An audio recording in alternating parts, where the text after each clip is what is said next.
Well, thank you to Boone and Jeff for sharing about your organizations. We look forward to the next hour and all that you have to share. Well, I'm thankful for the opportunity to share about the process of adoption for Sonia and I, and just give a brief intro to Sonia and Tiana. You guys can come up and just say hello. Since James did it, I get to do it. Just show off our baby. So this is my wife, Sonia, and our daughter, Tiana. She's 11 months old, and we adopted her 2 months ago from Vietnam. So that's good.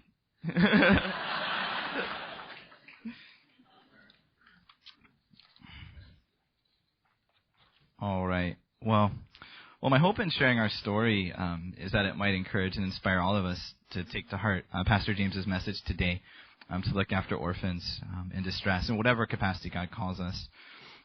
By God's grace and providential plan, He placed a desire to adopt children in each of our hearts, Sonia and I, long before we even knew each other.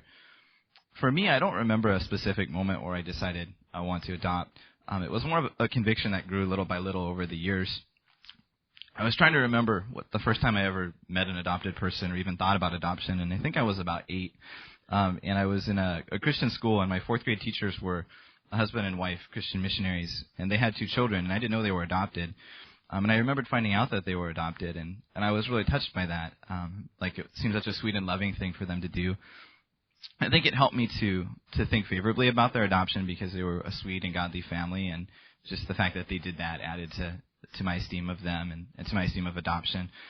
And so that was maybe an early seed in my heart. But even before I had a specific desire to adopt, I always thought it seemed like a good thing, like something that would honor God and just be right before God. And it made sense that adopted parents and children should have the same loving relationship that biological families have. So somewhere between age 9 and 29, the regard I had for adoption turned into openness, and eventually the openness became desire. Sonia's path was a little bit different than mine, a little bit more theological. It was in a good way. Soon after becoming a Christian in college, one of the first books of the Bible that she studied through was Romans. She was particularly struck by Romans 8:14-17. It says, "For all who are led by the Spirit are sons of God. For you did not receive the spirit of slavery to fall back into fear, but you have received the spirit of adoption as sons, by whom we cry, Abba, Father.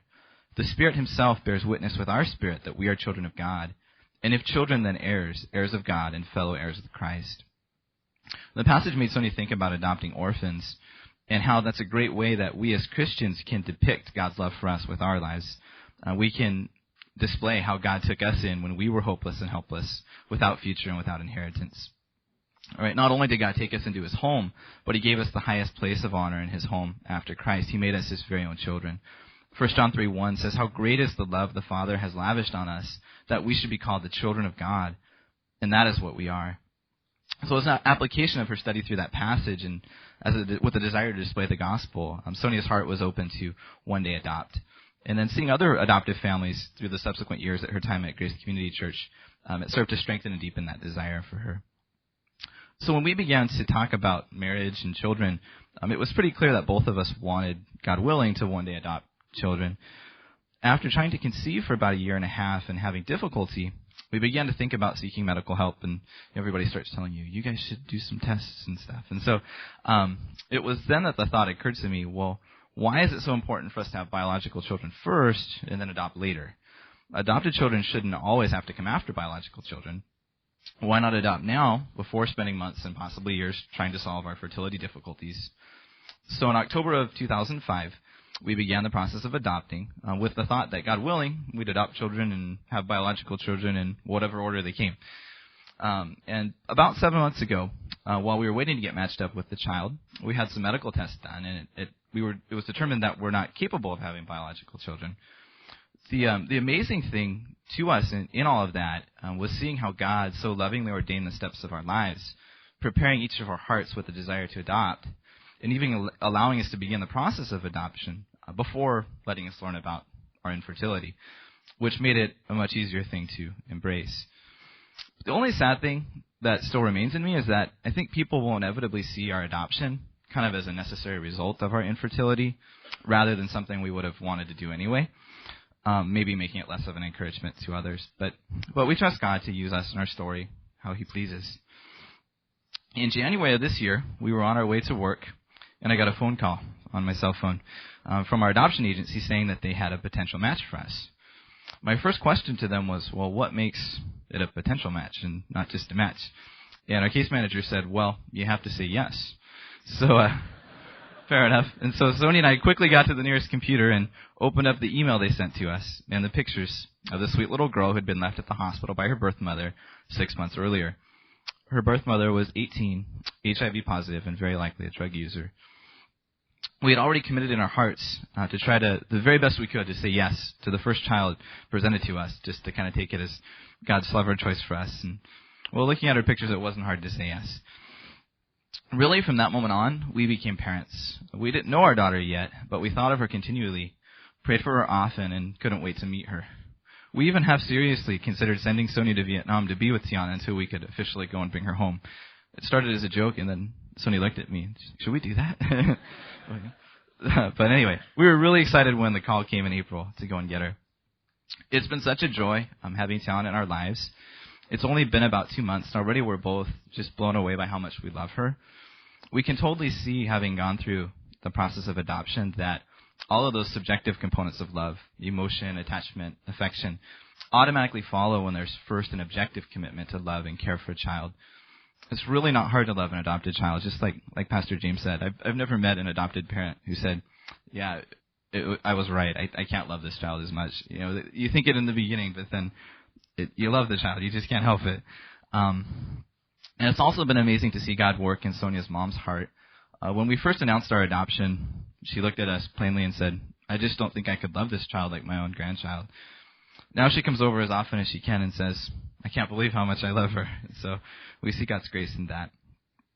Similar to one of the families in the video, Sonia and I both feel really strongly that our adoption of Tiana should really in no way be considered anything sacrificial. It's been nothing but joy and blessing for us. We're not suffering, and we're no worse off for having done it.